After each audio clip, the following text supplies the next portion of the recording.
Okay. Take it away. Okay.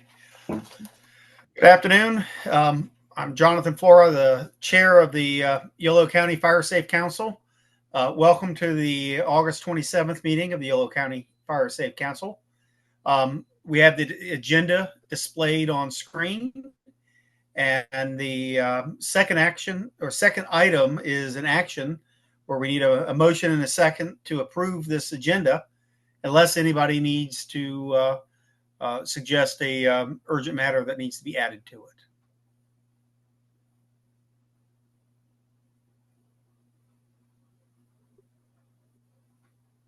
it. I move that we adopt the agenda. This is Micah Bennett. And Ken Micah Britton is seconds. motion to, and then Ken, are you seconding? I am. All right. We have a motion and a second to accept the agenda. I'm not seeing any needs to amend the agenda, so I'll go ahead and call the question. All in favor? Aye. Aye. Aye.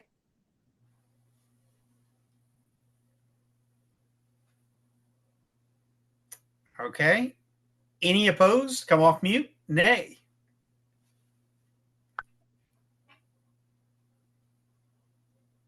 Okay. Hearing none. The motion carries. The agenda is approved. Item number 3 is to approve the meeting minutes from July 23rd, and that was sent out in a meeting packet by Tanya last week. So hopefully everybody has had a chance to review that. And if there are any noted changes or concerns, please speak up now. Come off mute and speak up now.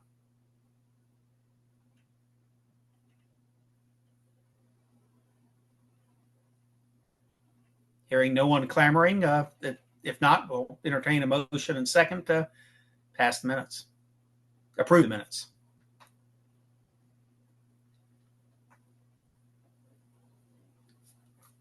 KP Valley will move to approve the minutes. I second. Did we have a motion first? Yeah, Jesse. Oh, sorry. My connection must be delayed. So we have a motion and a second. I'll wait a moment. Everybody in favor? Aye. Aye. Aye. Aye. Any opposed? Nay. Okay, hearing no opposition, the meeting minutes from July 23rd passes unanimously. On to number 4, member announcements.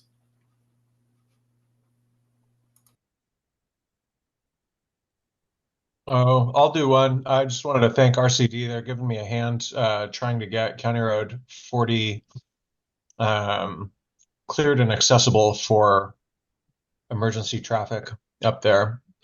So it's been neglected since 2009, and we're hoping that we'll once again be able to use that as a viable fire break. And they've been walking me through the CEQA process and the notices of exemption. So it'll be exciting if we can actually get it done, and I couldn't have done it without help. So thanks.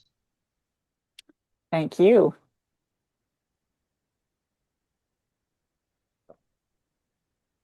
So I have an announcement and I have a beautiful graphic to go with it.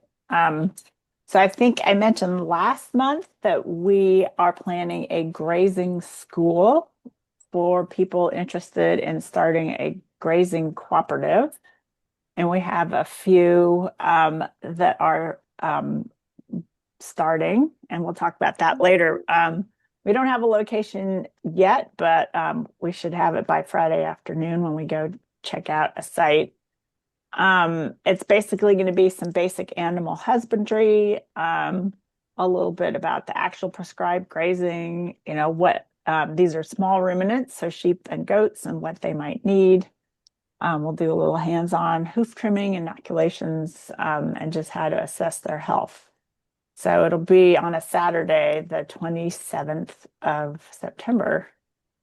So just save the date, location TBD, likely to be in the Winters area, but we encourage folks from the Cape Valley to come as well.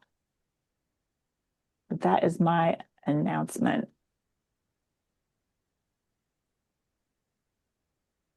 Tanya, when will that flyer be available to share publicly? Probably Monday morning, Okay, thank unless the place that we're scoping out turns to be a total disaster. you. We can still save the date because it's going to happen. Sure, I just would love to be able to use it to share up here so that people do save the date. And as you know, we've got a big thing going on. Mhm. Yeah, so it'll all work out. Yeah. We do have the registration form is there, that code, the QR code, and then the QR link. code. And I can drop that in the chat for anyone who really wants to be there and wants to lock in their location. We're constrained to, I think, 25 people, right, Tanya? Mhm. So Yeah. if you're really interested, then you can sign up now, and I'll drop that in the chat. Yeah, that is good to know. Yep. Spots are limited. Question. Yeah. Is this completely redundant with the efforts of Solano County? Do you think anyone down Pleasance Valley Road might be interested? So Solano County has a little group forming in the Central Lane area. So they will They yeah, have their own we are thing working going? together. This was Okay, great. because it's all part of the CAL FIRE planning grant to plan grazing. So yeah, Karen and I have been working with folks over across the creek. So they will know about this. Yes, they will. Great. They do. Some of them have already saved the date. Excellent. Yeah. So Allie just dropped the sign up form in the chat.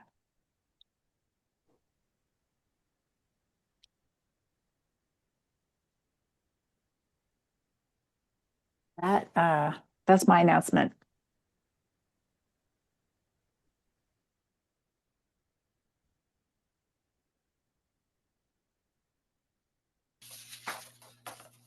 The next topic, I think that's, yeah. also have a graphic for something to look at.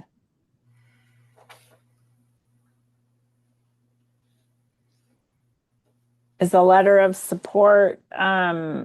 So the Yolo RCD at the end of next week will be submitting an application to the Wildlife Conservation Board to do a rundo control. We're biting off bites that we can actually chew, so we'll just be working in Poudre Creek.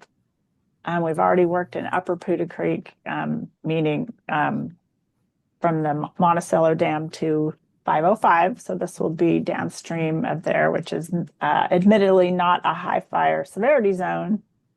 But as you know, tamarisk and arundo do burn. So this is just another letter of support with a fire prevention tactic, because most of our work is on this project is habitat restoration. But native habitat tends to be more fire resilient and less flammable anyway. Leanne. Yes, what do you use when you do a rundo patrol? Coming back? You're cutting in and out, so I did not get that whole question. When doing a rundo control, do you use anything to keep it from coming back? Do you apply herbicide or? Yeah, Because- unfortunately, this plant, if you cut it, it just grows back faster, and if you burn Right. it, it grows back even faster. Right. So the way to kill it is to apply herbicide to it and then come back year after year after year to spray the resprouts. So what herbicide do you use? We use glyphosate. There's Yeah. a form of glyphosate that is approved to be used near water, so it doesn't harm aquatic species. And then we add a dye so with it we can see where we Right. sprayed. Yeah, it's Okay, not thanks. ideal, but Yeah, I know, but it's that or very let it invasive. take over. Yeah. Thank you. Mhm. Kate, Thanks. Yeah, two things. One is that I believe Pewter Creek Council sent you all a letter to it in support, and so I just wanted to double check that you got that. yeah, I'll have to look. And we have also included Peter Creek Council in some of our replanting Great. work. So another happy partnership. Terrific. And I'd be delighted to make a motion that the Fire Safe Council approve this letter of support for this terrific project. Stephen Miller will second. Okay. Chief We have Snyder. a motion and a second.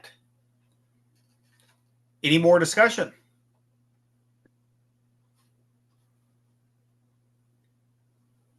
I guess hearing none, I'll call the question. All in favor of approving the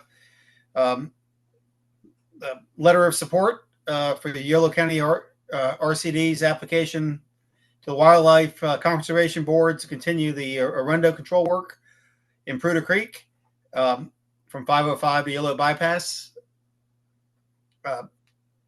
Please say aye. Hi. Aye. Aye. Any opposed? Nay.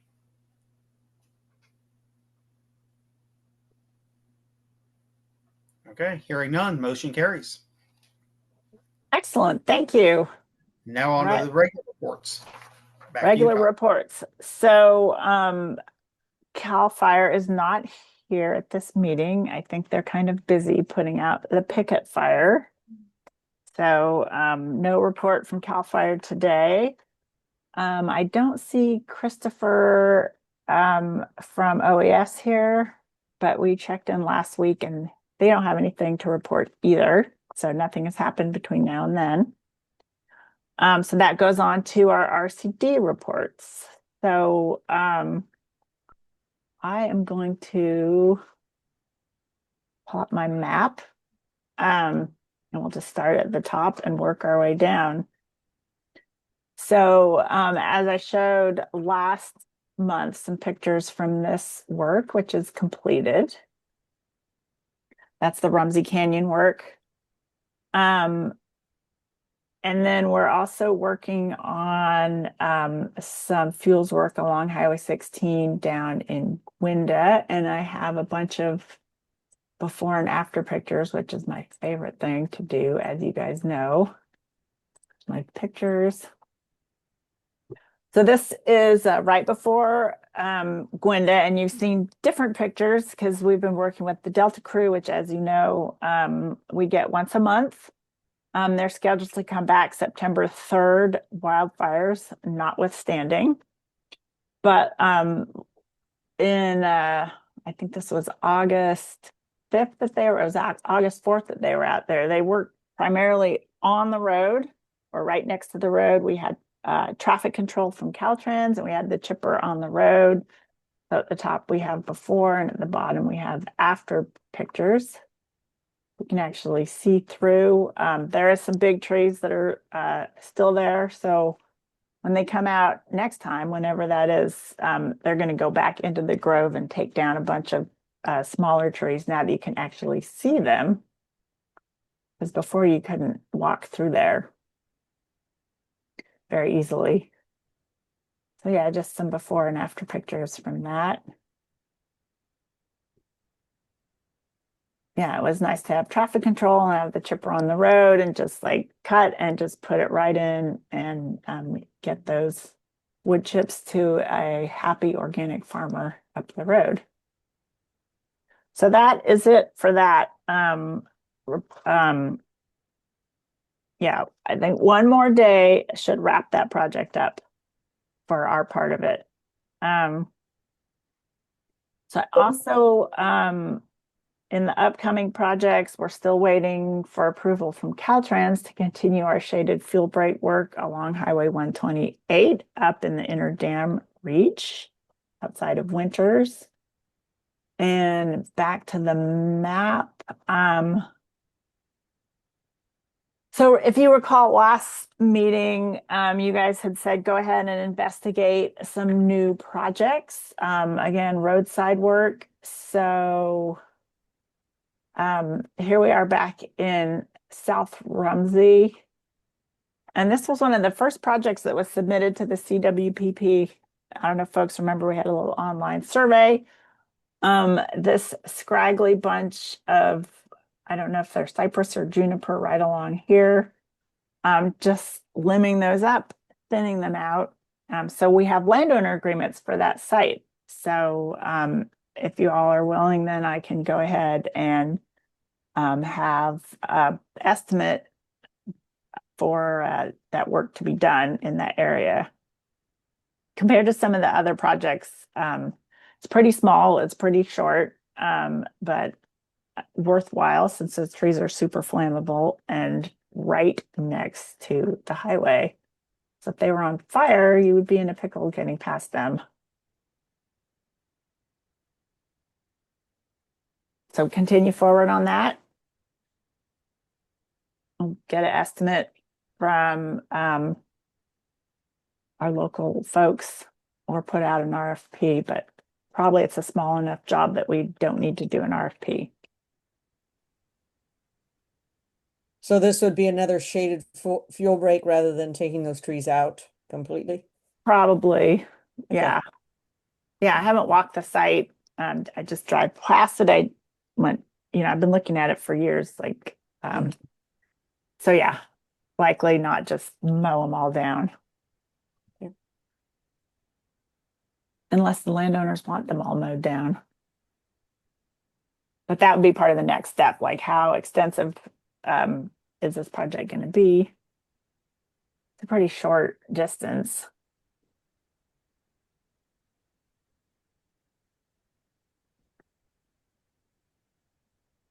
About 900 feet of work, roughly, maybe 1,000. Are you looking for approval on moving forward to get the quote? Yes. Because this isn't really in our early action project list. So, but it fits really well with Rumsey buffer, ingress and egress, and the spirit of the funding. So I wanted to just walk folks through it and not just go do it.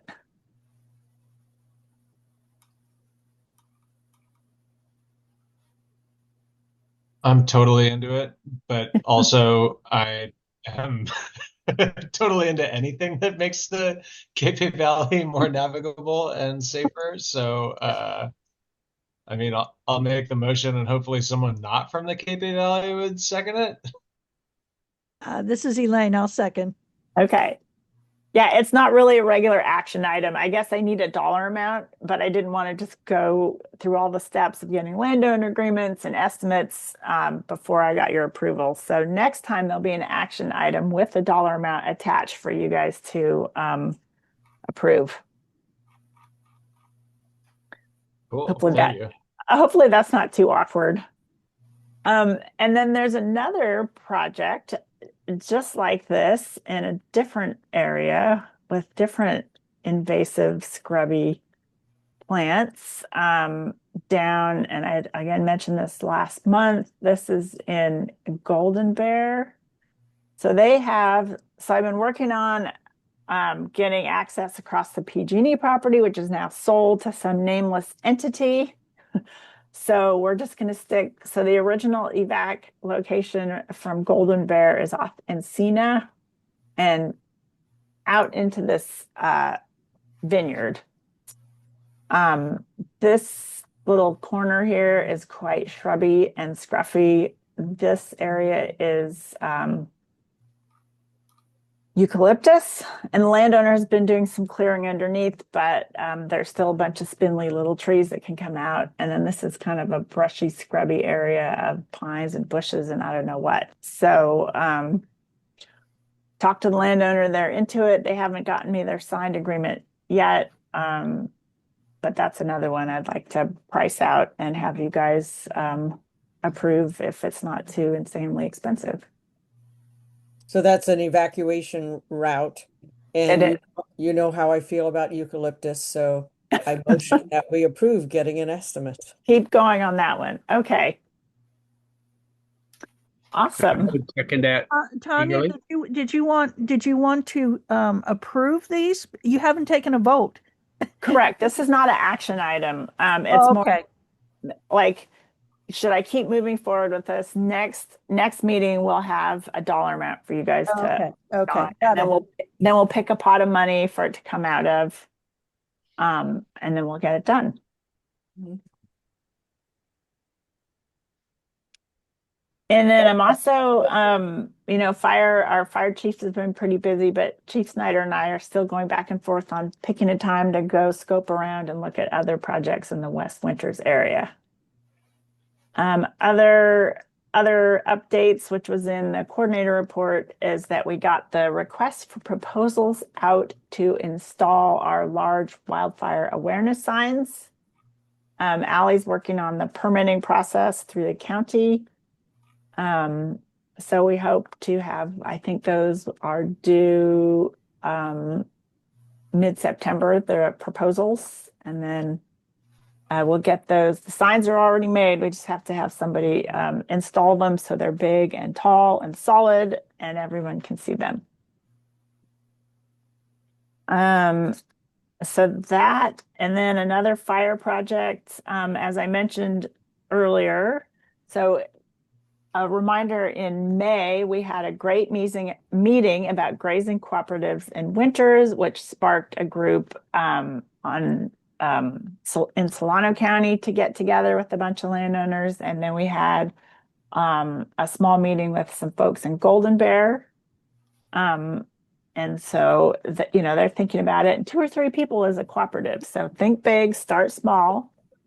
And then in early August 6th, Sarah Kaiser came to the Gwynda Grange, and there was a bunch of people there that were really interested in starting grazing cooperatives. And I'll be giving Sarah Kaiser's talk on the 8th of September at the Rumsey Improvement Association to educate more folks at that meeting about grazing cooperatives.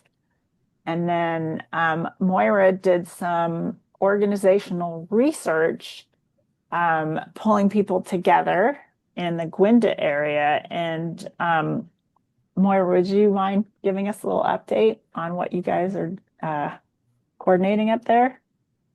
Well, I'm not sure we're at the coordinating spot yet, but I can tell everyone that Sarah Kaiser is a wealth of information and support. She told us that she's done this is currently doing this with other groups, and she will do it with us, that she will help us every step of the way. Even volunteered to come out and assess the properties of the people who are thinking about being part of the grazing cooperative. She got us started on a list of questions that any grazing cooperative needs to have answers for before they get their sheep. Basic things like, insurance, how are you going to move them? Where are you going to house them during inclement weather?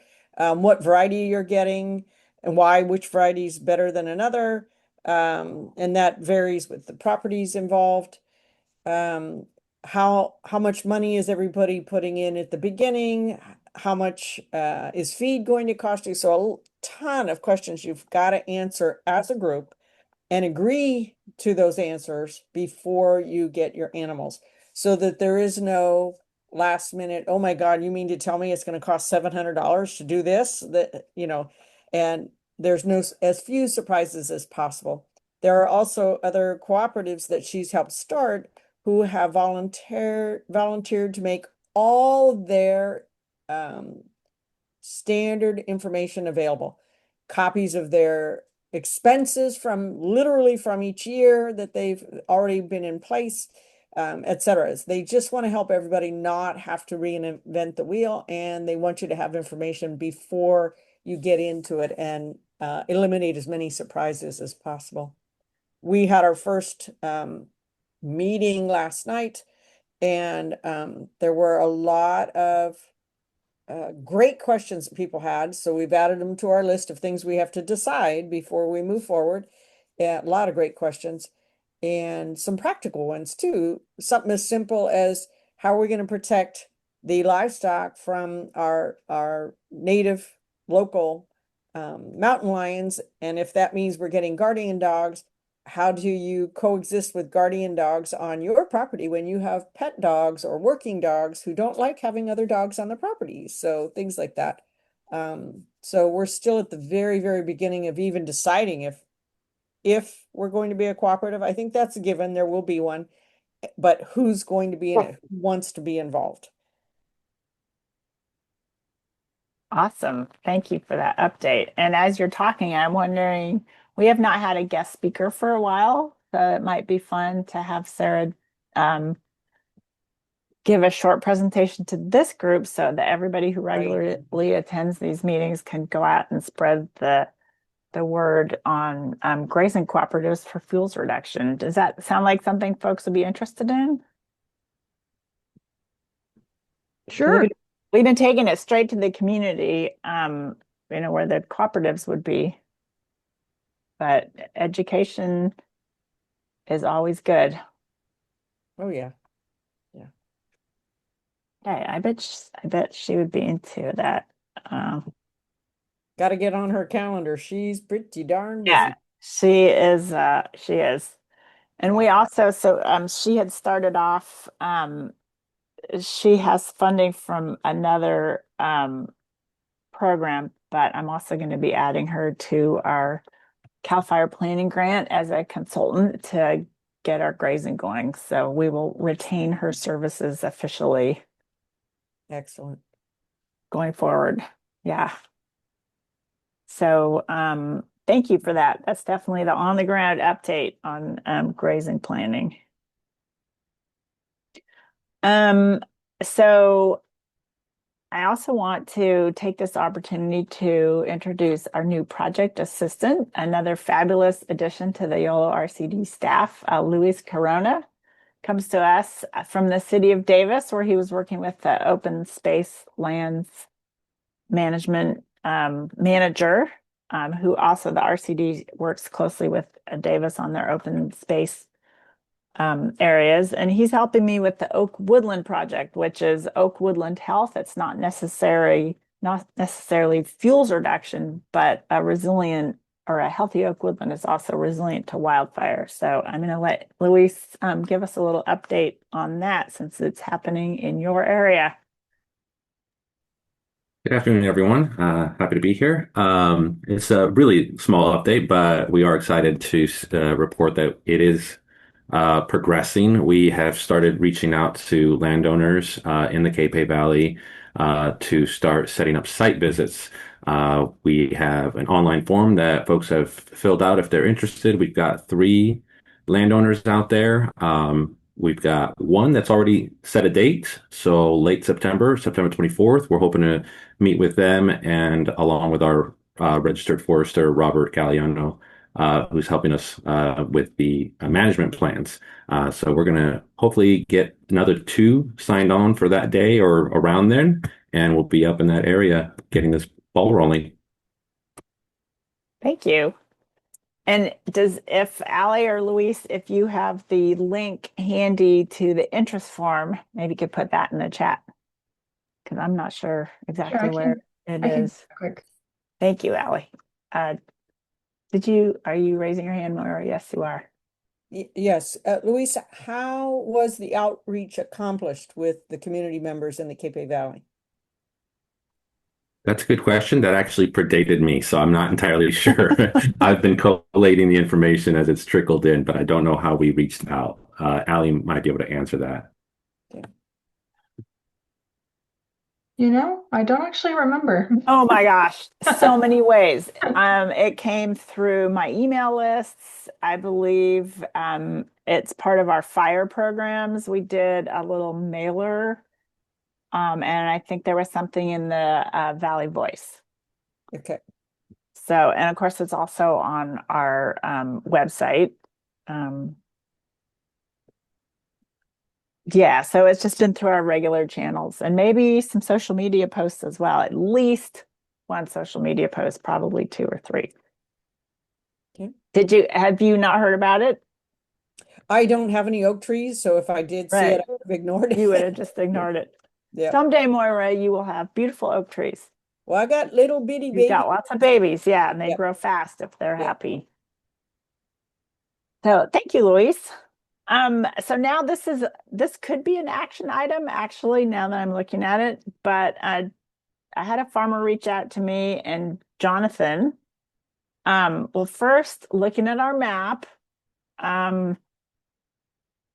Rumsey again, we zoom in, one of our first big projects. Yikes, what is going on? Was our Rumsey Canyon Road shaded field break, and which was along the Rumsey irrigation ditch, which means it had lots of water to have lots of plants grow underneath it. A farmer called me and also reached out to Jonathan. There is, I'm going to zoom in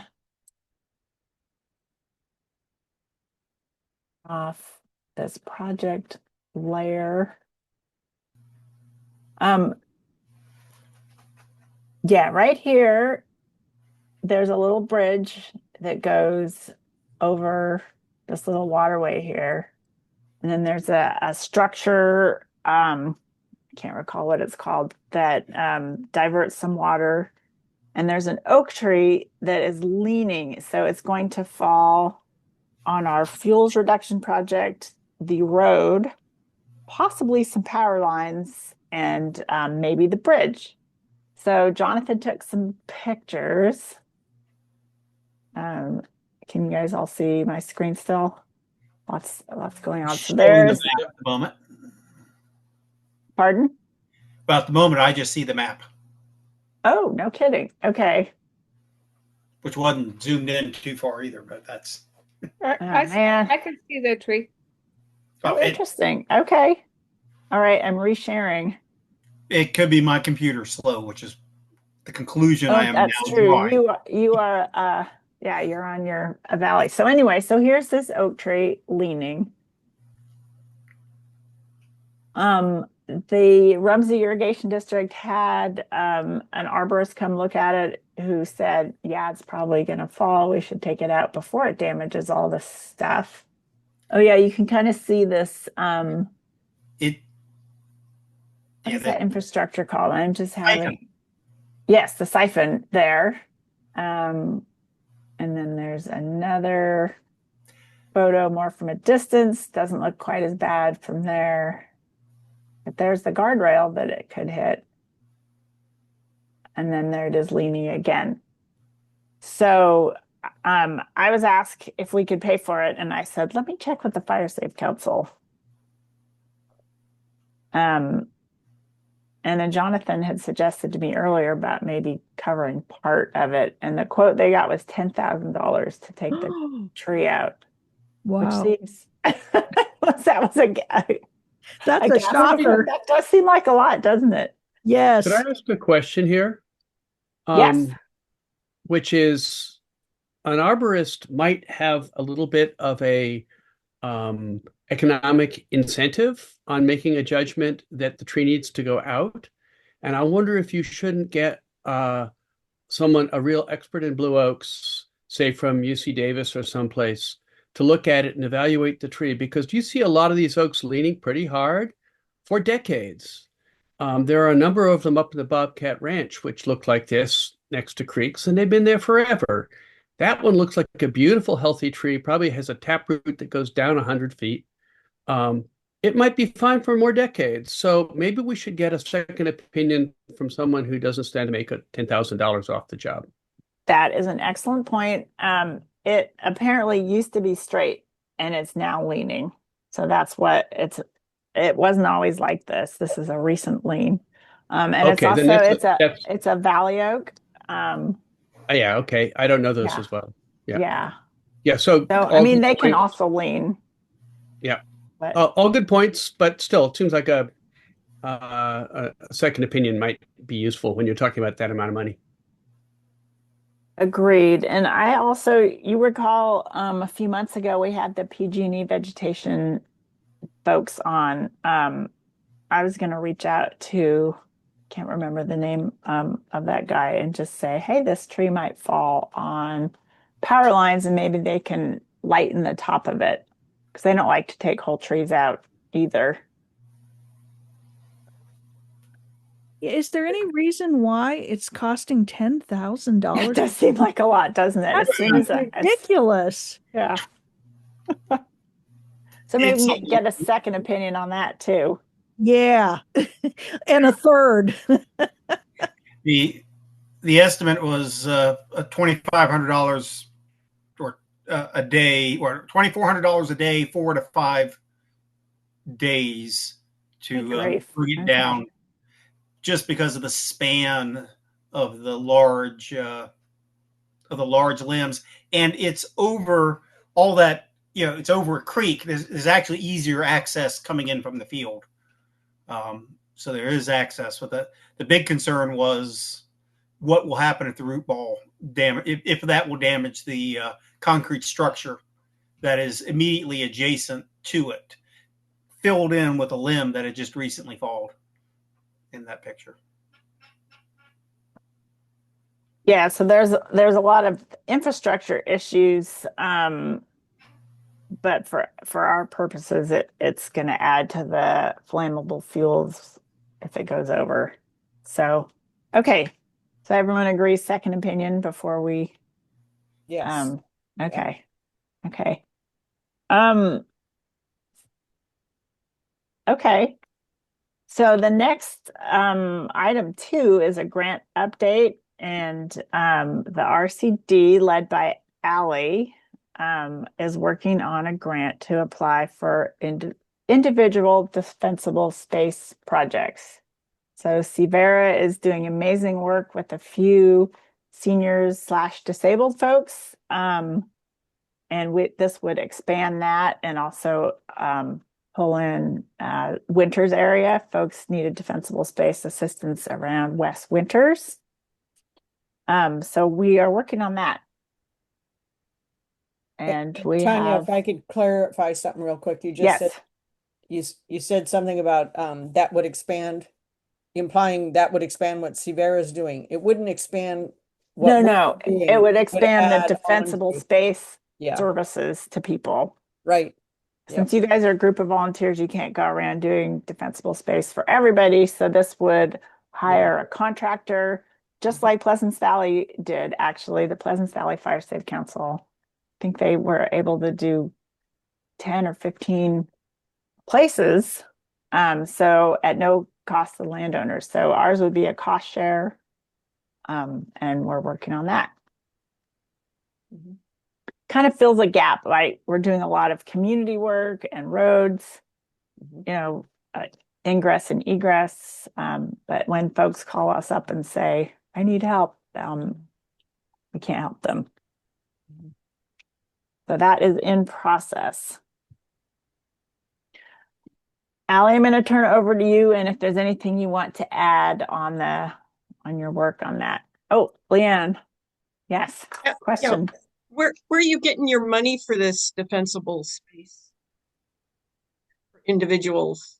We are applying through a grant that's passed through the California Fire Safe Council, and it's coming from the U.S. Forest Service. But we're just still in the application process, so we haven't confirmed that we will receive it. We're just hoping, fingers crossed, that we will. We're told it's pretty competitive, so we'll have to see. Oh, gotcha. Also, we won't know till December 1st. Or later. Or later. So you've right? already applied for it and the deadline is over with? Is that what you're saying? No. We're finishing it up right now. The deadline is the end of this month. So on the 31st is the deadline. Oh, thank you. Okay, so Yolo PBA updates. We don't have a ton to update. We did form a steering committee. I think Karen Young from Solano RCD is here, and I think she's tracking that a little bit more than I am. So I'm sure she'll have an update about that. But we do have a steering committee. We're hoping to set our first meeting and get things off the ground with that. That's just a group of volunteers that will kind of help guide the PBA, interested landowners or folks that are interested in burning in Yolo and Solano. It'll be a joint steering committee across the two counties, and just kind of building up the PBA more and giving some local guidance to that, aside from just our city staff pushing that along. So we're excited about that. We're also working on a spring training. I think I mentioned this last month. It'll probably be an RT 130 refresher, but it'll be open to anyone who's interested in getting prescribed burning experience, prescribed burning training, with no experience required to attend that. And we're in the very early stages of planning, so I'll have more on that. And then outreach updates. We haven't had a chipper day in a bit. We have 3 confirmed properties. I'm hoping to get a couple more on the list before we set a date. So if you have materials that need to be chipped, definitely let me know. There's an online form as usual, same with our address sign program. And then we are also putting together a fire resilience programs 101 training. Oh, thanks, Tanya. Or it's an informational session. It kind of touches on all things wildfire preparedness. We're hosting it on October 1st at the Cape Valley Community Center in Esparto. Like you can see all the different presentation topics. It's kind of a one-stop shop for all things wildfire preparedness. So you can register by scanning that QR code or that link there. I can drop the link in the chat as well. We'll have folks from the California Insurance Department. We'll be talking about defensible space. We'll have OES there presenting on their programs, some information on the PBA, more prescribed grazing information, Oak Woodland Health stuff, and then an overview of our preparedness programs, which y'all are already very familiar with, the neighborhood chipper program and reflective address sign. And so, yeah, we're going to start really heavily putting this out for outreach soon, posting flyers and sending out newsletters. I posted it to social media. So yeah, if you know anyone that doesn't really know a ton about wildfire preparedness, but is hoping or is looking for some guidance, definitely point them our direction. We'll be having dinner served there as well. So yeah, these will just be really quick presentations to give folks just a quick overview on necessary wildfire preparedness steps to take. And then we'll have a Q&A session and then opportunity for one-on-ones. So if someone's interested in a particular topic and wants to talk about their specific property or their needs in depth, they can do that with the agency folks that'll be there. So yeah, I'll drop that in the chat. And then I think so if y'all recall, we put together a defensible space video last year, I believe it was, that highlighted the reasons and necessity for defensible space to kind of push folks in that direction. We have funding again through the California Fire Safe Council to put together additional videos. So if you have any ideas on what you'd like to see highlighted, just let me know. We're thinking it might be, prescribed grazing focused or just highlighting our projects that we've done in the Cape Valley and Winters area. But if you have anything in particular that you think, we're not touching on for wildfire preparedness, please reach out. We're going to start talking with our videographer very soon on that. So yeah, I think that's my update. Any questions? Is that flyer available publicly someplace? I don't think we've shared the flyer yet. I can send it your way. I've been meaning to send it over to both fire safe councils to spread the news. So I will send that out. We would appreciate that. Thank you. No worries. Thank you. So our last RCD report is Solano RCD, and Karen is here to share an update from across the creek. Yes, Karen is here. Sorry if my connection is a little spotty. Tanya, you're the only person I can see. Can you give me a thumbs up if you can hear me? That's interesting. I can hear you, and there's lots of other yeah, people I can see.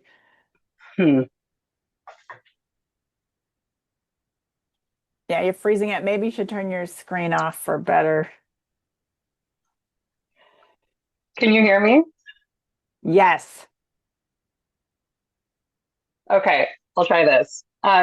So Karen Young, Solano Resource Conservation District. Allie covered a number of the things that are on our update list because it turns out we work with Yolo a lot, the grazing school and the PBA. A few additional things that I wanted to just put out there.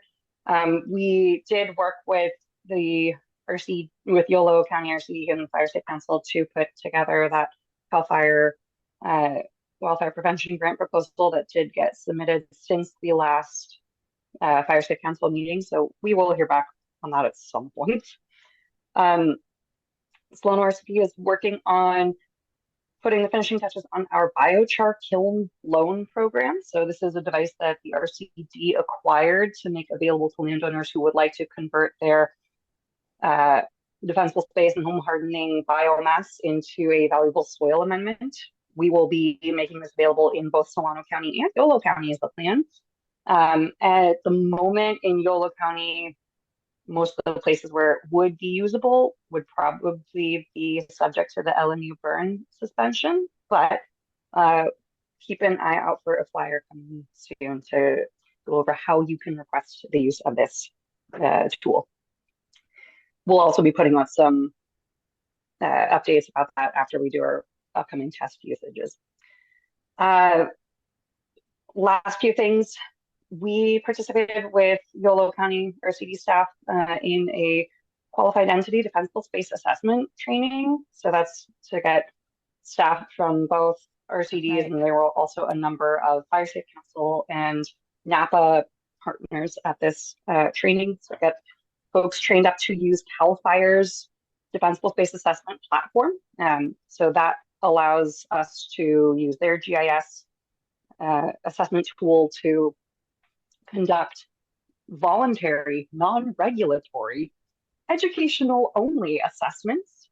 And those can be done by your friendly, trained RCD staff person who will also be able to assist with Fire Safe Councils, I'm sure. Last two things from Solano are save the dates, and these are a little far out. It's three save the dates actually, all within a 1 week span in November. But November 1st is the Salmon Festival in downtown Winters. It is a great Yolo Solano partnership effort. Hope to see many of you there. On Wednesday, November 5th, there will be the next Solano Fire Safe Council meeting, 4 p.m. on Wednesday.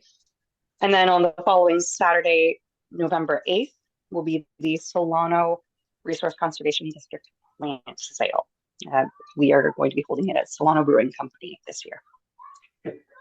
I will send all of those to Tanya when we have flyers for them, and they can get included in the monthly updates that she sends out. I'll put out a save the dates for all sorts of things. Thank you. Yes. Thank you. Any questions for Karen? Okay, let's do in our last 10 minutes do our Community Fire Safe Council reports. Moira, do you have anything else to add beyond grazing and? No. Awesome, thank you. Napa is not here, but we did get to see Sherry at the training a couple weeks ago. Pleasance Valley. Well, we have one more day tomorrow, and we'll be finished with our hazardous fuels reduction grant that we received from the California Fire Foundation. We've done 12 properties.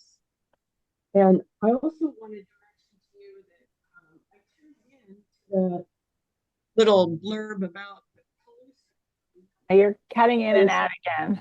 Oh no. Yeah. I think you have. I was watching the Colusa County Fire Safe Council about insurance. Oh. That was very, very good and informative because we're all losing our insurance out here with non-renewals and cancellations, and and to have more insurance companies that might be available. I also found out that they use a lot of mapping and scores, wildfire scores from CoreLogic. The other thing that's happening is the FAIR plan is heavily impacted, And for people who need at least $1 million worth of insurance, it's going to cost $10,000. And it's a $20,000 deductible. And that's just the fire. So it's becoming more and more important that we follow as many, fire safe protocols that we can all around our homes and outbuildings. So, Yep. that's all. Thank you. Thank you. We'll add that to our grant proposal. Insurance is getting canceled right and left. Wes Winters, Fire Safe Council. Yeah, hi. Still more or less continuing the previous report that we are working on becoming a Firewise community. That is the final draft is going together as we speak. I wanted to make one announcement that might be of interest to this group, that the City of Winters City Council, one member of which is here on this meeting, is going to be taking up the question of a fireworks ban of some sort on their first meeting in September, which is Tuesday the 2nd.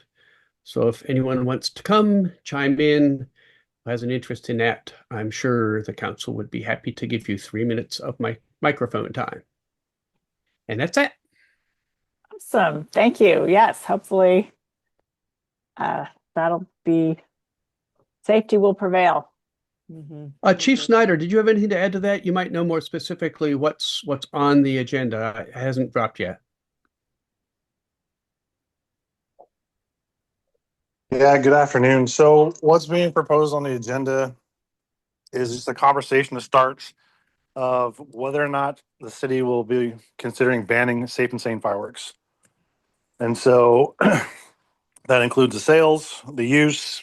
And the only thing that I know of, the exception would be that the fireworks show that happens on the 3rd of July would still be intact. But the use of fireworks, both illegal and safe and sane, would be banned within the city limits, and that's what's being discussed at the council meeting. Thank you. Thank you. Can I add just one observation that with the number of small fires that have happened along Kuda Creek Road and the creek area this summer, it would be sure be nice if that ban could be extended beyond city limits.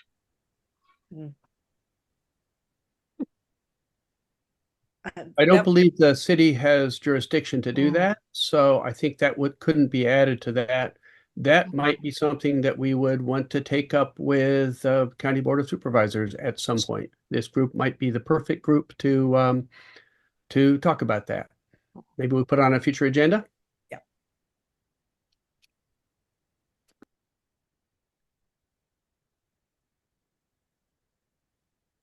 Yeah, I think that'd be a great idea, Ken, to put that on a future agenda, or to hear from county boards of supervisors or partners like Oliver's here from Supervisor Sheila Allen's office, and I'm not sure if Tara's here today, but that to hear if there's any motion on that on the county side. I believe the city of Woodland still sells and allows the fireworks, but Davis has no longer does fireworks in town. Does anyone know if that's the case? I don't know, but I know that Woodland still does Yeah. sell them. Yeah. And so does Esparto at the mouth of the Cape Valley. Oh, wow.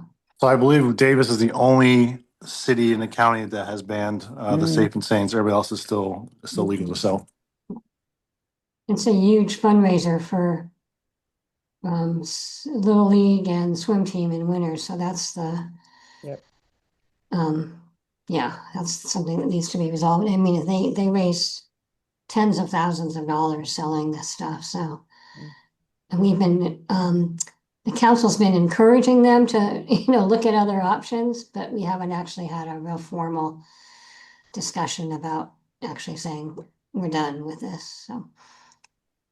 And in answer to Karen's point about along the creek, since the south side of Pewter Creek is in Solano County, that'd fall under their jurisdictions. And I believe Solano County does not allow personal use personal fireworks in the unincorporated areas, but I'd have to double check. Yeah, that's something I'm going to be following up with the Dixon Fire Protection District on, since that is technically their jurisdiction. Yeah, yeah. And some of the folks that know more about what's happening in Esparto and stuff might want to chime in, but I think there might not be such a big appetite for fireworks after what happened in Esparto in this area. So it might really be time. That for disaster the county. Disaster was actually one of the precipitating events that led to the discussion that is going on in Winters.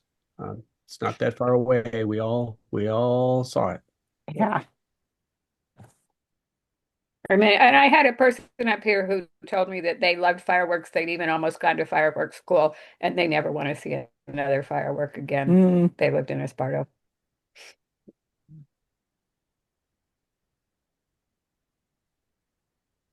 I think that's it for reports. And it's 5 o'clock. Yeah. I'll turn it back over to you, Jonathan. Okay. Well, judging from the things in the meeting, we'll have things to discuss September 24th.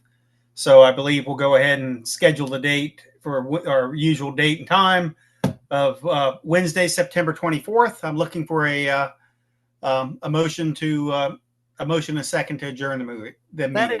Laddish will move to adjourn. Right, thank you, Ken. And Ken seconds. All in favor, please say aye. Aye. Aye. Aye. Any opposed? Nay. Thank you. The meeting is closed. I'll see you September 24th. Thank you so much.